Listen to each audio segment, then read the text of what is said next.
बूंद ही अब समुद्र बन गई। अब कहने के लिए दो शब्द बच गए, पीछे छूट गए दो शब्द, मेरी बूंद और समंदर। तो यहाँ पर दो शब्द बचे हैं, लेकिन ना बूंद बची ना समंदर बचा। कहा जाए तो बूंद और समंदर एक ही हो गया।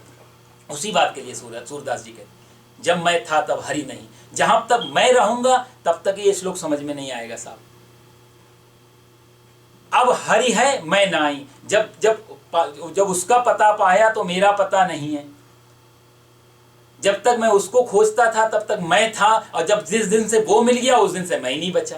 एक ही बचता है लास्ट में, या तो तत्वमसि या तो अहम ब्रह्मास्मि। जिसलिए वेदांत में जो सूत्र हैं बड़े बड़े, अहम ब्रह्मास्मि या तत्वमसि, ये दो दो दो बड़े सूत्र हैं। इदम खल्विदम ब्रह्म, प्रज्ञानाम आनंदम ब्रह्म, ये चार वेदों के चार प्रमुख सूत्र हैं। लेकिन इसमें दो सबसे महत्वपूर्ण हैं, या तो अहम ब्रह्मास्मि, ज्ञान का परिणाम यहाँ पे लाके आपको छोड़ेगा कि सब कुछ मैं ब्रह्म ही हूं, और या फिर तत्वमसि, सब कुछ तू ही है।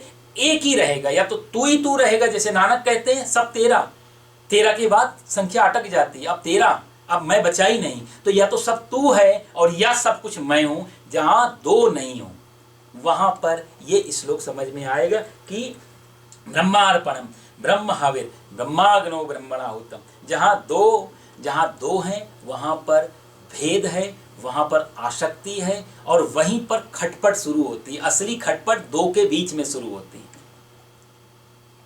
सारी पीड़ाएं, सारे दर्द, सारी चिंताएं दो के बीच में। मेरे साथ, अपने के साथ कौन, किसी व्यक्ति को, एक अलमस्त फकीर पड़ा हुआ, चिंता की फाकी करे ताको नाम फकीर। जो चिंता की फाकी कर रहे, मतलब चिंता को खा जाए, वही तो फकीर है। तो ब्रह्मार्पणम ब्रह्म हविर, जब सब कुछ ब्रह्ममय है तो कौन किसका क्या ले जाएगा, किसका हानि होगी, कौन हानि करेगा। हानि करने के लिए दूसरा होना तो चाहिए। तो इसमें बहुत गहरी बात भगवान बताते हैं कि ब्रह्मार्पणम ब्रह्म हविर ब्रह्माग्नौ ब्रह्मणाहुतम। सभी ब्रह्म हैं, सभी ब्रह्म करने। तो आप एक इमेजिनेशन कर सकते हैं। इसकी चर्चाएं भगवान ने यज्ञ की काम शुरू कर दिए भगवान ने। यहाँ से जितने श्लोक चलेंगे यज्ञ के बारे में बताएंगे। तो एक कल्पना आप करें कि एक सामने यज्ञ कुंड है, यज्ञ करने वाला व्यक्ति बैठा हुआ है, हाथ में उसके चम्मच है, घी चढ़ाने वाली, उसको हम लोग सुरबा बोलते हैं। तो भगवान यहाँ कहना चाह रहे हैं कि ब्रह्मार्पणम, तो जैसे हमने जो चढ़ाया वो ब्रह्म को गया। ये लौकिक अर्थ बता रहा हूं मैं आपको। ब्रह्मार्पणम ब्रह्म हवि, जो चढ़ाया वो ब्रह्म को गया, लेकिन ब्रह्म हवि मतलब जो उसमें था चम्मच में या हाथ में, वो भी हवि मतलब भोजन, हवि मतलब सामग्री, हवि मतलब पदार्थ। तो ब्रह्मार्पणम ब्रह्म हवि ब्रह्माग्नौ, कैसे गया, बोला जो उसके अंदर अग्नि जल रही, हवन कुंड, वो भी ब्रह्म है।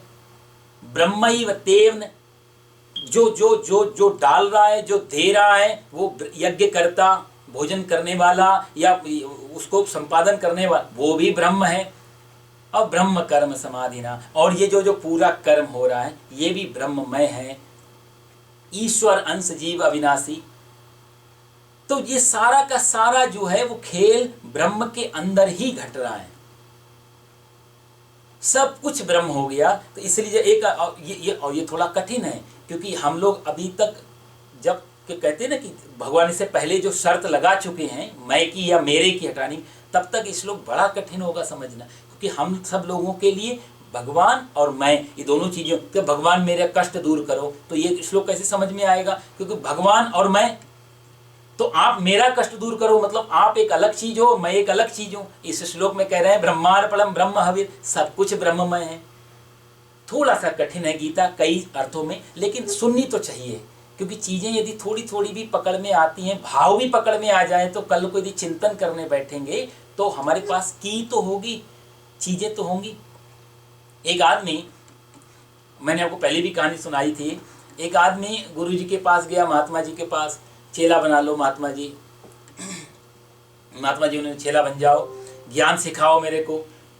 ज्ञान सिखाया, बेटा सब में ब्रह्म देखा करो, सब ब्रह्मार्पणम ब्रह्म हविर ब्रह्माग्नो ब्रह्मणाहुतम, सब कुछ ब्रह्म है, ब्रह्म के ईश्वर के अलावा कुछ भी नहीं है, सब जगह ब्रह्म है। ऐसा भावना रखो तो तुम किसी से ईर्ष्या नहीं कर पाओगे, किसी से द्वेष नहीं कर पाओगे। सब कुछ ब्रह्म है तो किससे चिढ़, किसकी जलन। वो आदमी ने अभ्यास कर लिया, सब ब्रह्म है, सब ब्रह्म। अच्छा, इसका भी कई बार अभ्यास भी हो जाता है साहब, खतरनाक है, अभ्यास करना खतरनाक है। उसको अभ्यास हो गया, थोड़े दिन देखा उसने और सब ब्रह्म दिखने लगा उसको। अब फल भी तोड़ता है तो ब्रह्म, पेड़ भी ब्रह्म, ये सब अभ्यास हो गया। एक दिन बैठा हुआ है कहीं गली में, पीछे से सैनिक भागते हुए आए राजा के, बोला सब हट जाओ हट जाओ, राजा का हाथी बिगड़ गया है, हम काबू में नहीं हैं, पागल हो गया है, लोगों को उठा उठा के फेंक रहा है, सब हट जाओ। तो सब लोग भागने लगे इधर उधर, वो आदमी बैठा रहा। लोगों ने बोला अरे भाग जा, हाथी उठा के फेंक देगा। बोला नहीं नहीं, हमारे गुरुजी ने कहा सब ब्रह्म है, हाथी भी ब्रह्म है, मैं भी ब्रह्म हूँ, दुनिया भी ब्रह्म है, सब ब्रह्म है, सब ब्रह्म है। नहीं उठा बेचारा। पीछे हाथी के ऊपर बैठा हुआ जो महावत था वो भी चिल्लाया अरे भाग जा यहाँ से, हाथी बिगड़ा हुआ है, मेरे बस में नहीं है, कुछ हानि हो जाएगी तेरी। बोला चिंता मत करो, गुरुजी ने कहा ये भी ब्रह्म है, मैं भी ब्रह्म हूँ, हाथी भी ब्रह्म है। अब महावत ने सोचा ये पागल आदमी है कोई, इसको तो। हाथी आया पास में, वो आदमी हिला नहीं, हाथी ने जो करना था सो किया, सूंड में लपेटा उसको, जो दूर फेंका, बेचारे की हड्डी पसली टूटी। लोग उठा करके ले गए गुरुजी के पास में। गुरुजी ने बोला बेटा क्या हुआ चेला? बोला गुरुजी तुम्हारा ज्ञान झूठा। कैसे? बोला तुम भी झूठे। बोला कैसे? बोला आपने कहा सब में ब्रह्म देखना, ब्रह्मार्पणम ब्रह्म, हर जगह मैं ब्रह्म को देख रहा था, देखो मेरी क्या हालत हो गई, ब्रह्म ने उठा करके ब्रह्म को फेंक दिया। तो गुरुजी बोले ज्ञान तो सच्चा था बेटा, तुम समझ नहीं पाए। कैसे गुरुजी? बोला तुमने सब में ब्रह्म देखा। बोला हाँ ब्रह्म ही तो देख रहा था, हाथी में भी अपने में। बोला यदि सब में ब्रह्म देख रहे थे तो हाथी के ऊपर बैठा हुआ जो महावत था उसने तुम्हें मना किया? बोला हाँ साहब मना किया। तो तुमने ब्रह्म की मानी? बोला नहीं मानी। तो बोला बस हो गया कल्याण, ब्रह्म ने ब्रह्म की नहीं मानी तो ब्रह्म ने ब्रह्म को उठा के फेंक दिया, और क्या है, इतना ही सका। ये श्लोक थोड़ा खतरनाक है। ब्रह्म निष्ठा जो ज्ञान निष्ठा है, जहाँ आत्मनिष्ठा है, ये थोड़ी सी डेंजर है, इतनी आसान नहीं, अभ्यास करने से नहीं मिलती है। इसके लिए पहले भगवान ने जो कर्म आदि के बारे में बताया, धीरे धीरे वहाँ से उठना पड़ता है। ब्रह्म कर्म समाधि ना, ऐसे लोगों के जो कर्म हैं वो सब ब्रह्ममय होने लगते हैं। लेकिन इससे पहले वाला श्लोक, ये भगवान ना एक मैंने कहा ना एक लाइन से समझा रहे हैं। यदि हम थोड़ी सी गौर से सुनेंगे तो हमें मालूम पड़ेगा एक तरफ से मोती डाल रहे हैं भगवान, माला बना रहे हैं 700 श्लोकों की। यदि 22वें श्लोक में कुछ बोला, उसी का कुछ गलती ना हो जाए समझने में, क्योंकि भगवान अपनी तरफ से पूर्ण बोल रहे हैं, लेकिन समझने वाला कोई क्वेश्चन ना निकाले, इसलिए 23वें श्लोक में भगवान ने कह दिया आसक्ति चली जाए। तुम्हें जो मिले उसमें भी आसक्ति ना हो, और जो आसक्ति खत्म हो जाए तो उसके बाद भी क्या करो, आसक्ति तो खत्म हुई लेकिन मैंपन तो बचा रहा कहीं। सिर्फ यही बोला मेरा कुछ भी नहीं है, लेकिन मैं भी तो बाद में बचता है। तो भगवान ने यहाँ कह दिया ब्रह्मार्पणम, ब्रह्म हविर, ब्रह्माग्नौ, ब्रह्मणाहुतम, ये सब चीजें ब्रह्ममय हैं। जैसे हनुमान जी जिस बात को कह रहे हैं कि सब कुछ, हनुमान जी कहते हैं दीप, मैं अलग अलग शरीर हैं तो मैं आपका दास हूँ, हनुमान के शरीर से मैं आपका दास हूँ, अंतरात्मा की दृष्टि से मैं आपका जो अंश हूँ। और वैसे यदि जब ब्रह्मार्पणम, इस श्लोक के हिसाब से मैं और आप एक ही हैं, ब्रह्म कर्म समाधि ना, मेरे में और आप में इसमें कोई फर्क नहीं है। इसलिए देखा जाए तो देखो इतनी गहरी बात, सब कुछ ब्रह्म है, सब कुछ परमात्मा है, इतनी कहने की हिम्मत, ये बड़ा मैं प्राउड होकर के कह सकता हूँ, इतनी बड़ी बात सिर्फ और सिर्फ सनातन धर्म की गीता ही कह सकती है। इस पृथ्वी पे किसी ने इतनी हिम्मत नहीं की कि जीव को, इंसान को ब्रह्ममय बना दे। हर जगह पृथ्वी पे आप सुनोगे तो आपको ये फर्क नजर आएगा, एक अलग है ईश्वर और एक उसका जो बनाई हुई सृष्टि, वो दो अलग है। एक पुत्र है और एक परमेश्वर है। यहाँ पर बाप और बेटे का रिश्ता ही खत्म किया जा रहा है, बाप और बेटे में कोई फर्क नहीं। हाँ अज्ञानी के लिए है, ज्ञानी के लिए नहीं। कितनी हिम्मत की बात है, ये सनातन धर्म की ये बड़ी खूबी है साहब। यहाँ पर मैंने आपको पहले भी कहा ना, दूसरी जगह में तो मैसेंजर आता है, पुत्र आता है, सेवक आता है, दास आता है कोई, हमारे यहाँ तो परमात्मा स्वयं चला आता है साहब, क्योंकि उसके अलावा कुछ है भी तो नहीं, दिखता है। जैसे एक घड़ा है, एक घड़े में आप पानी भर दो, घड़े का मुंह बंद कर दो, नदी से पानी भरा, ऊपर से मुंह बंद कर दिया, और घड़े को नदी में छोड़ दिया। अब घड़ा नदी में तैर रहा है तो ये दो चीजें आपको दिखाई देंगी, एक नदी का पानी और एक घड़े का पानी। ये दो पानी अलग अलग हो गए। उतना ही फर्क है मेरे, हम में और ईश्वर में। जिस दिन घड़ा फूटेगा, गलेगा, उस दिन वो पानी और ये पानी एक ही हो जाएंगे। तो जब तक घड़ा की दीवार बीच में है, अज्ञान की दीवार बीच में है, तब तक मैं और ईश्वर दो अलग अलग हैं। जिस दिन वो अज्ञान की दीवार टूटी, पानी पानी एक जैसे। ब्रह्मार्पणम ब्रह्म ब्रह्माग्नो ब्रह्मण। ये भारत की, ये सनातन धर्म की बहुत बड़ी हिम्मत, बहुत बड़ी खूबी है, जहाँ जीव को ईश्वर बना देते हैं। ये कला है गीता की, ये बहुत बड़ी विशेषता है गीता की। ब्रह्मार्पणम ब्रह्म ब्रह्माग्नो ब्रह्मणाहुतम। कहते हैं सब कुछ ब्रह्म हो जाता है, क्योंकि ब्रह्म से ही निकलता है। उसके अलावा जैसे कुम्हार है साहब, कुम्हार को कोई घड़ा बनाना है, कुम्हार को कोई दीपक बनाना है। कुम्हार समझते हैं आप ना, मिट्टी के जो पात्र बनाता है, उसको कोई चीज़ बनानी है तो उसके पास क्या होना चाहिए? एक तो कुम्हार होना चाहिए बनाने वाला, फिर उसके पास औजार होने चाहिए जिससे बनाएगा, फिर तीसरी चीज़ मिट्टी होनी चाहिए। तो तीन चीज़ें तो होनी चाहिए ना एक वस्तु बनाने के लिए। कर्ता, साधन और जिस चीज और जिसके द्वारा बना रहा है। तो कुम्हार हो गया, मिट्टी हो गई, और उसके पास उसके औजार हो गए। तो उसने, कुम्हार ने औजार के द्वारा मिट्टी से एक घड़ा तैयार किया। तो तीन चीजें बाहर निकली, घड़ा अलग, औजार अलग और कुम्हार अलग। लेकिन संसार को बनाने के लिए परमात्मा ना, तो उसके अलावा जब कुछ है ही नहीं, तो औजार भी वही और मिट्टी के लिए भी कुछ सामान भी दूसरा कहीं से लेके नहीं आया कि उसके अलावा कुछ है ही नहीं, तो यानी खुद बना भी वही।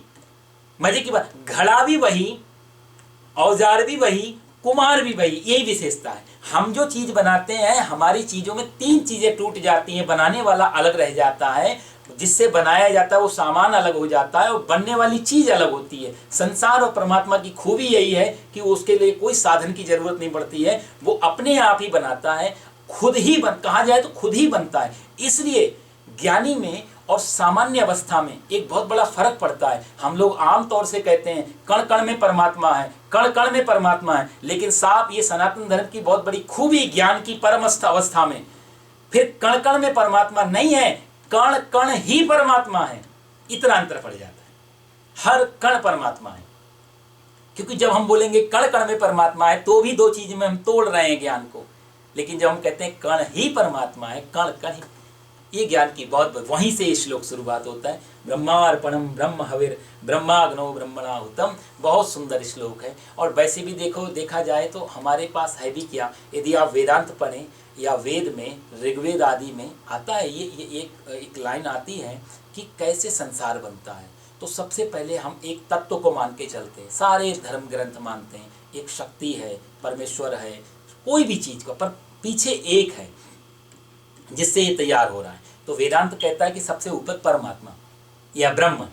तो ब्रह्म से पैदा होती है प्रकृति, और ये वेदांत का सीक्वेंस है। तो परमात्मा से पैदा हुई प्रकृति, और प्रकृति से पैदा होती है बुद्धि, और बुद्धि से पैदा होता है अहंकार, और अहंकार से पैदा होता है आकाश, और आकाश से पैदा होती है वायु, और वायु से पैदा होता है अग्नि, और अग्नि से पैदा हुआ जल, और जल से पैदा हुई पृथ्वी, और पृथ्वी से पैदा होता है पदार्थ, और पदार्थों से हम लोग तैयार होते हैं। एक लाइन है। तो यदि हमारे पास कोई चीज है या हम खुद ही हैं जो हैं, यदि हम अपने पीछे जाके देखेंगे तो परमात्मा मिलेगा।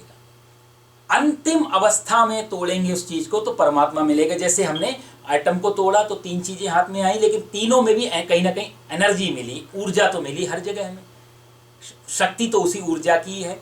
तो ऐसे ही जब हमारा जो सबसे लास्ट का जो चीज, जहां हम जिसको तोड़ नहीं पाएंगे, जिससे हम कोई चीज अलग नहीं कर पाएंगे, वो ब्रह्म बचेगा। तो सारी चीजें कैसे ब्रह्म हुई?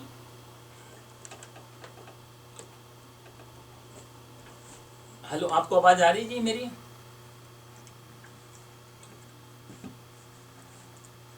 वो अटक गया, इसमें कनेक्ट नहीं दिख रहा है। वीडियो चल रहा है या नहीं?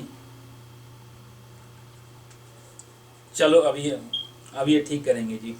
तो कहने का अर्थ ही कि जब हम परमात्मा से जब जुड़ने लगते हैं, ब्रह्ममय होने लगते हैं, जब हमें उसका चिंतन करने लगते हैं, तो हम भी फिर वही हो जाते हैं। ऐसा नहीं, हम वही हैं, इसका ज्ञान हमें हो जाता है कि हम भी ब्रह्म हैं। क्योंकि हो जाने के लिए पहले हमें नहीं होना तो चाहिए, कि हम कोई चीज़ नहीं है फिर हम हो गए। अभी हम डॉक्टर नहीं है, कल को पढ़ाई करके हम डॉक्टर हो गए। अभी हम वकील नहीं है, कल हम पढ़ाई किया और लॉयर हो गए। तो ये सब चीज़ें तो पहले नहीं है फिर हो जाते हैं।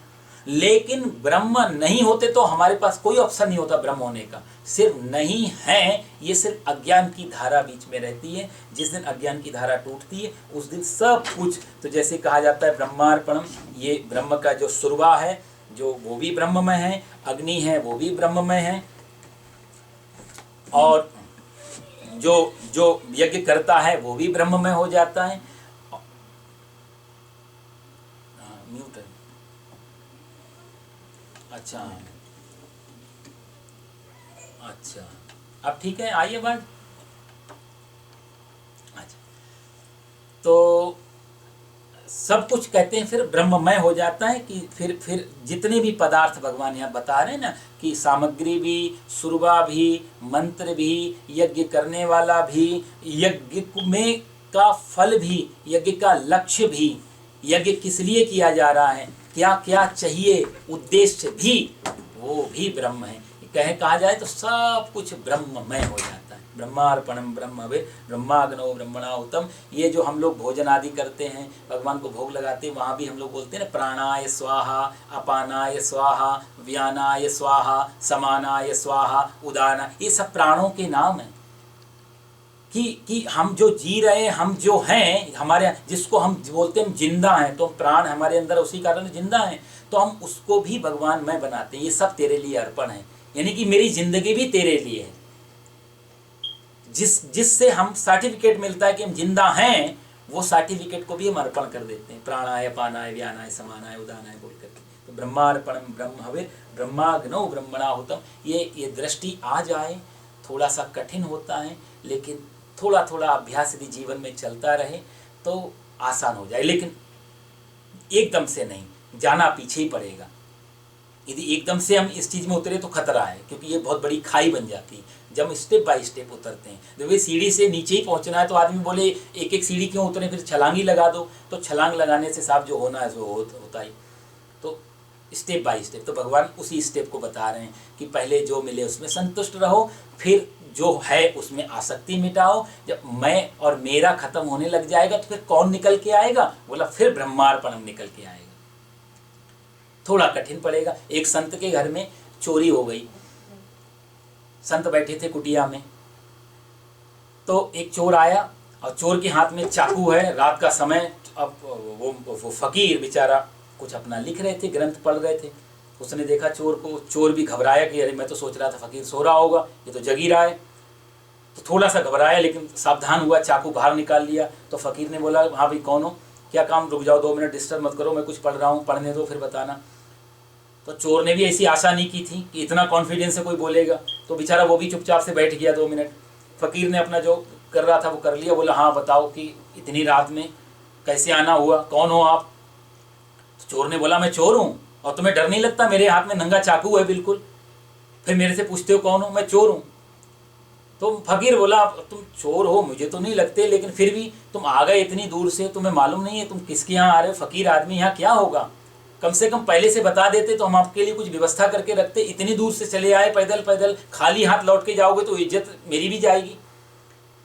और फकीर ने कितनी सुंदर बात कही कि तुम्हारे आने से आज मेरे को एहसास हुआ कि मैं भी कुछ हूँ। मेरे घर में भी लोगों से कह सकता हूँ साहब चोरों की नज़र है मेरी कुटिया पे, मैं भी, तुम्हारी वजह से मेरे को अमीरी का एहसास हुआ है। तो खाली हाथ मत जाओ, आज तुमने मुझे बहुत बड़ा एहसास दिया है, कुछ ढूंढता हूँ तुम्हारे लिए। इधर उधर देखा, थोड़े बहुत पैसे निकल आए, चोर को दे दिए, और चोर से कहा देखो बाहर बहुत ठंड है, मैं तो कुटिया में हूँ, इतनी ठंड में तुम ऐसे वापस जाओगे, मेरी शॉल भी ले जाओ। शॉल भी उड़ा दी। चोर ने ऐसी तो कल्पना भी नहीं की थी बेचारा, बहुत घबराया, बहुत कंफ्यूज हुआ कि हो क्या रहा है। लेकिन जो भी चोर तो चोर, चला गया वहाँ से। फकीर बैठा रहा। थोड़े दिन बाद वो चोर पकड़ा गया। जज साहब ने इनको भी बुलाया फकीर को, और बुला के पूछा कि तुम्हारे कुटिया में भी इसने चोरी की थी, ये चोर है। फकीर बोला नहीं नहीं बिल्कुल चोर नहीं, ये बहुत बड़ा आदमी है, ये आया, मैंने कहा बैठ जाओ, ये बैठा रहा, फिर मैंने इसको कुछ ढूंढ के दिया, इतना दूर से पैदल चल के आया था, कुछ लेने ही तो आया था, टाइप दूसरा था, तो मैंने इसको अपने हाथ से पैसे दिए और इसको अपना कंबल भी दिया। ये बार बार मना कर रहा था, नहीं चाहिए नहीं चाहिए, मैंने जबरदस्ती दिया और चलते समय इसने मेरे को धन्यवाद भी दिया। ये चोर कैसे हो सकता है? ये चोर मेरी दृष्टि में तो नहीं है। फिर और लोगों की चोरियां थी, सजा हो गई। सजा होने के बाद वो चोर सीधे भाग के इस फकीर के पास आया। उस चोर ने फकीर के चरणों में गिर के बहुत सुंदर बात कही कि आज तक मेरे को आदमी जैसा व्यवहार कभी नहीं मिला, हर जगह चोर चोर। सुनते सुनते मैं भी थक गया था, तुम पहले आदमी हो जिसने मेरे साथ आदमी जैसा व्यवहार किया, और यदि आदमी जैसा व्यवहार कर लिया है तो मुझे अब आदमी बना भी दो। तो फकीर ने वही बात कही जो भगवान यहाँ कह रहे हैं। फकीर कहता मैं करूं क्या, मेरी दृष्टि में तुम चोर या मैं साहूकार, मैं किसी चीज का मालिक नहीं रहा, तो चोरी भी कहाँ, मेरा कुछ है ही नहीं जो तुमको चुराओगे। तुम भी ब्रह्म और मैं भी ब्रह्म, तो ब्रह्म के घर में चोरी कैसे कर सकता है? जब मेरा कुछ होता है तब हम हल्ला करते हैं चोर आया, क्योंकि मेरा कुछ जा रहा है। जहां मैं ही नहीं बचा, जहां मेरा भी नहीं बचा, तो चीजें बस सामान इधर से उधर होते हैं, इसी को हम चोरी बोल देते हैं।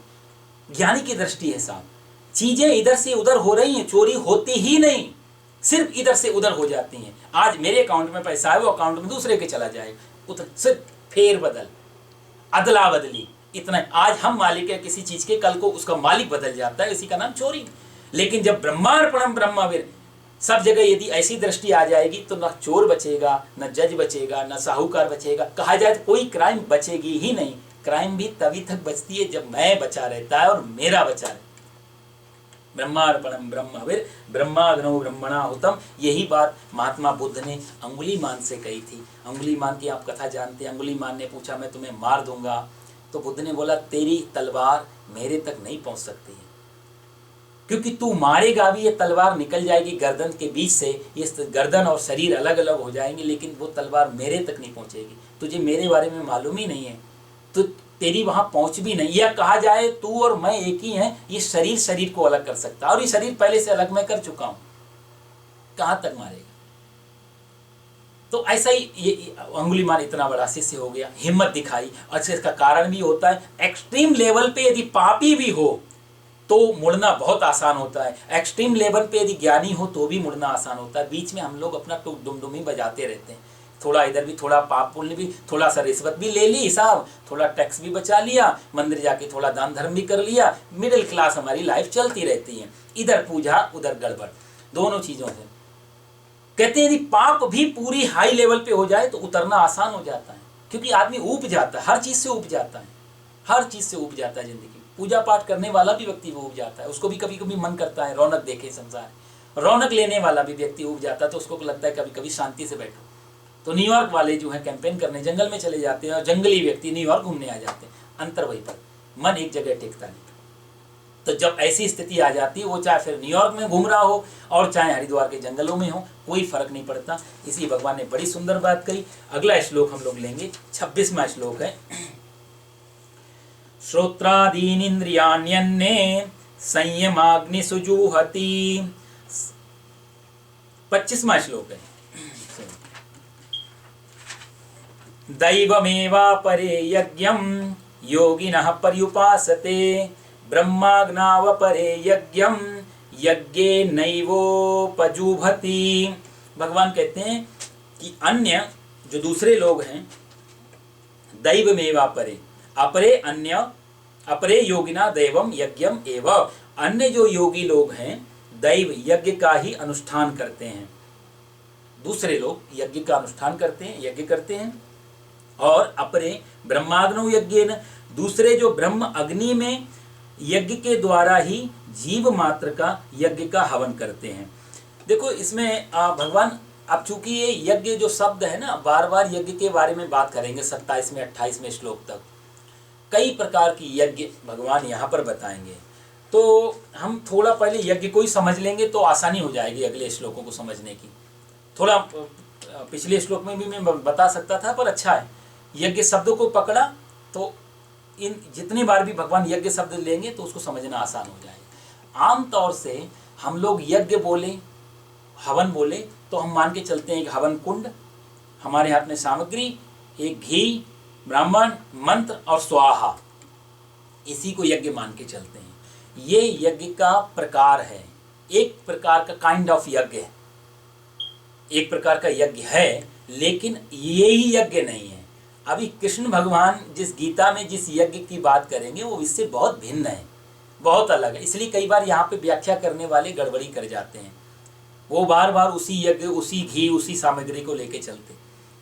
लेकिन यहाँ भगवान श्री कृष्ण उस यज्ञ की बात नहीं कर रहे। यज्ञ धर्म का एक भाग है, धर्म का एक अंश है, धर्म का ही एक प्रतीक है। जैसे कि देखो, धर्म का जो मूल रूप है उसकी तो व्याख्या करना कठिन है। यदि आप मेरे से पूछ लें किसी से भी धर्म क्या है, तो बहुत कठिन हो जाएगा ये सवाल। धर्म क्या है ये, इसकी व्याख्या करना बहुत कठिन है। कबीर दास ने इसी बात को कहा, गूंगे का गुड़।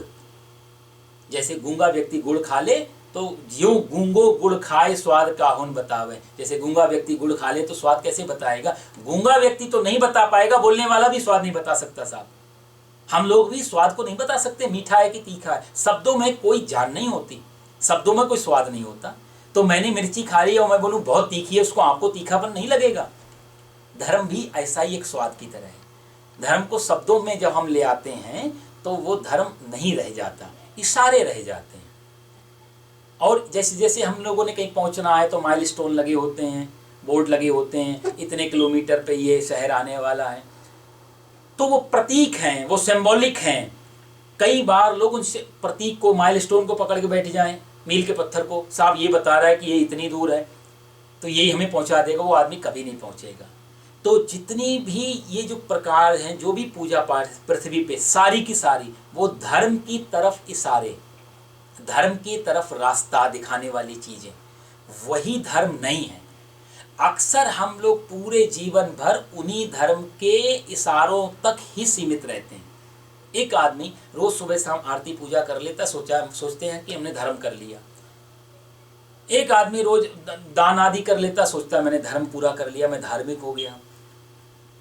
एक आदमी कोई परोपकार कर लेता है, सोचता है मैं धार्मिक हो गया।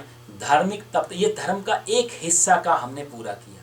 पूरे धर्म को हम कभी प्रवेश नहीं कर पाएंगे जब तक ये जो पीछे बातें भगवान हम कहते आए वो सारी अप्लाई जीवन में नहीं हो पाएंगी। तो उसमें से यज्ञ भी एक प्रकार था, और वो यज्ञ कई प्रकार के थे। वेदों में अलग, बहुत वेद जब आप पढ़ोगे उसमें बहुत प्रकार की यज्ञ की बात की गई है। कर्मकांड जब निकला वेद से तो उसमें कुछ यज्ञ अलग अलग हो गए। तो कर्मकांड में आप देखो, आप नाम सुनते हो, ब्रह्म यज्ञ सबसे बड़ा है, ब्रह्म यज्ञ है, देव यज्ञ है, और आपका अश्वमेध, पुराने समय में आप सुनते हैं कथाओं, अश्वमेध यज्ञ हो रहा है। घोड़ा छोड़ा जाता था, भगवान श्री राम ने किया और ये युधिष्ठिर ने किया। राजसूय यज्ञ होता था, अश्वमेध यज्ञ होता था, नरमेध यज्ञ होता था, गोमेध यज्ञ होता था। अब गोमेध यज्ञ को कई लोग बोलते हैं उस समय गो गायों को बुला के बलि चढ़ाई जाती। नहीं साहब, गोमेध यज्ञ का मतलब होता था गायों को बुला के इकट्ठा करके गायों की क्वालिटी बताई जाती थी। लोग बताते थे इस गाय में ये विशेषता है, इतना अच्छा गाय का दूध इतना पौष्टिक है, इसमें ये है, इसमें ऐसे करके बताई जाती थी। उसको गोमेध यज्ञ बोलते थे। गायों का मेला लगता था, प्रदर्शनी लगती थी कि लोगों की जागरूकता बढ़े, पशुपालन में लोग इंटरेस्टेड हों, तो इसलिए गोमेध यज्ञ होता था। एक गाय हमारे, अब जहाँ मैं पढ़ता था हरिद्वार में, हमारे महाराज जी के आश्रम में, इतनी सुंदर एक गाय थी, श्यामा नाम था शायद उसका। तो हम भी, तो हमारे सामने की बात है 94, 5, 6 में वो गाय लगभग 14 सालों से, 14 ईयर से उसने कोई बच्चा नहीं दिया, लेकिन लगातार दूध देती रही। वो 20-20 लीटर दूध देती थी। श्यामा नाम रखा उसका। एक ही बार ब्याई थी वो गाय, उसने 2 बच्चियों को जन्म दिया था। उसका भी बड़े सुंदर सुंदर महाराज जी ने नाम रखे थे। उसके बाद वो दोबारा उसने बच्चा, लेकिन दूध लगातार देती। इतनी सीधी, इतनी मनमोहक गाय थी श्यामा। तो ये गोमेध, या तो उनको कई बार इनको दिखाया जाता था समाज में लाके, जिस समाज का इनके प्रति भाव बढ़े, पशुपालन की तरफ उत्सुकता होती, ये सब यज्ञ में आते थे। तो कर्मकांड की यज्ञ अलग है, उसमें ब्रह्म यज्ञ है, उसमें देव यज्ञ है, उसमें पितृ यज्ञ है, उसमें बलिवैश्वदेव यज्ञ है, उसमें अतिथि यज्ञ है। ये सारे यज्ञों के नाम हैं। आज भी भगवान जिसके बारे में चर्चा करेंगे, शायद 13 प्रकार के यज्ञ भगवान बताएंगे, वो भी सब यज्ञों की चर्चा है। तो यज्ञ किसी आग में ही सामग्री डालना ही यज्ञ नहीं है। जैसे कि ब्रह्म यज्ञ है, तो ब्रह्म यज्ञ की चर्चा तो हम लोग कर रहे हैं।